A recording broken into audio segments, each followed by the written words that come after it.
Sale deed के माध्यम से खरीदी गई जमीन पर मालिकाना हक साबित नहीं होगा। आइए आज की इस वीडियो के अंदर हम इसी बात पर जानकारी करेंगे कि अगर आपने कोई भूमि ली है तो क्या उस भूमि को लेने के बाद ही आपका मालिकाना हक शुरू हो जाता है।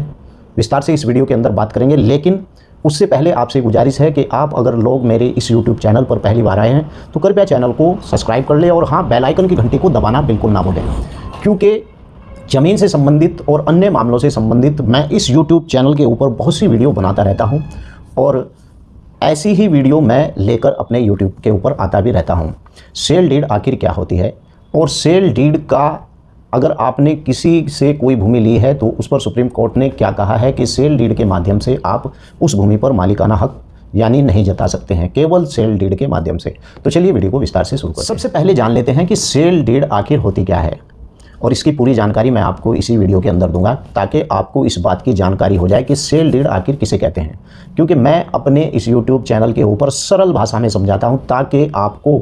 पूरी जानकारी हो। और इससे संबंधित अगर आपका कोई सवाल है तो आप लोग मेरे इस वीडियो के नीचे लिख सकते हैं, लेकिन वीडियो को देखते ही सार आप लाइक ज़रूर करें ताकि मुझे पता चल जाए कि आपने इस वीडियो को देखा है। अगर आप मेरी वीडियो के नीचे कमेंट बॉक्स के नीचे कुछ लिख रहे हैं तो आपने मेरे चैनल को सब्सक्राइब कर लिया हो, तभी मैं आपके सवालों का जवाब दूंगा। अगर आपने चैनल को सब्सक्राइब नहीं किया है तो मैं आपके सवालों का जवाब नहीं दूंगा और मुझे यहाँ से पता चल जाता है कि ये व्यक्ति मेरा सब्सक्राइबर है। बिक्री विलेख यानी कि सेल डीड इसे ही कहा जाता है, और विक्रेता वेंडर है और खरीदार ग्राहक यानी कि वेंडी है। सेल डीड हिंदी में इसका मतलब होता है विक्रयनामा या बैनामा कागज होता है,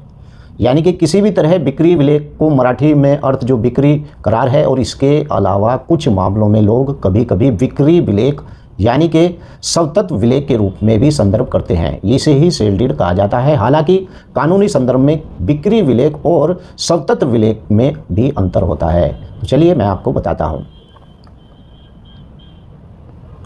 इसके अलावा बिक्री विलेख जो होता है वो निर्माण के समय अन्य बातों के साथ साथ यानी कि विभिन्न घटकों का भी ध्यान रखा जाना चाहिए, और विक्रय विलेख में संपत्ति हस्तांतरण अधिनियम के अनुसार यानी कई खंड शामिल होने चाहिए।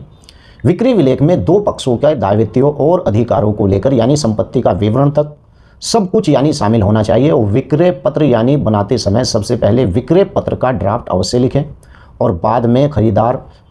विक्रेता की आवश्यकता के अनुसार यानी कि इसे अंतिम रूप देने के लिए विक्रय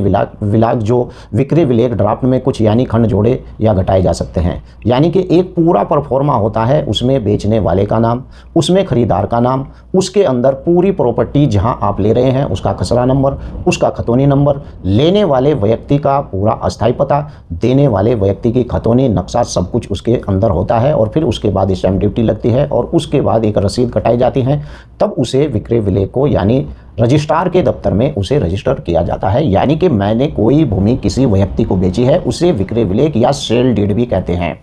तो चलिए अब मैं आपको बताता हूं कि अगर आपने किसी व्यक्ति को कोई भूमि बेच दी है और उसके अंदर ये लिखा हुआ होता है कि आज इस भूमि का मालिक मैं था, कल को इस भूमि का मालिक कोई और है, ऐसा लिखा हुआ होता है, आज मेरे कब्जे में है, आज के बाद इसके कब्जे, इस प्रकार के सेल डीड के अंदर सवाल जवाब लिखे जाते हैं, यानी कि इस प्रकार से लिखा जाता है। लेकिन कुछ ऐसे ही मामले जब न्यायालयों के अंदर आते हैं तो पता चलता है कि वो लोग अपना विक्रय विलेख वहाँ पर शामिल करते हैं कि ये हमारे पास इस भूमि का रजिस्ट्री बैनामा है। तो वहाँ पता चलता है कि जिस व्यक्ति ने उस भूमि पर कब्जा कर रखा है वो उसके लेने से पहले ही या उसके बाद 12 साल से उस भूमि पर लगातार कब्जा कर रखा था, लेकिन बाद में इन दोनों पक्षों ने, मालिक ने और लेने वाले पक्षों ने, साठगांठ कर मुझे यहाँ से निकालने के लिए, जबकि मेरा 12 साल का कब्जा साबित है, इन्होंने आपस में विक्रय विलेख लिखा है।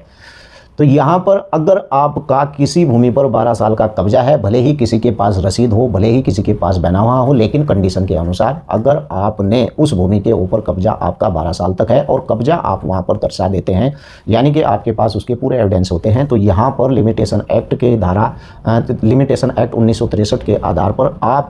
12 साल तक अगर उस भूमि के मालिक हैं, मतलब कब्जा है, तो उस भूमि के मालिक हो जाएंगे, भले ही वो किसी ना किसी व्यक्ति को रजिस्ट्री करता फिर रहा है। यानी कि यहाँ पर कोर्ट ने कहा है कि अगर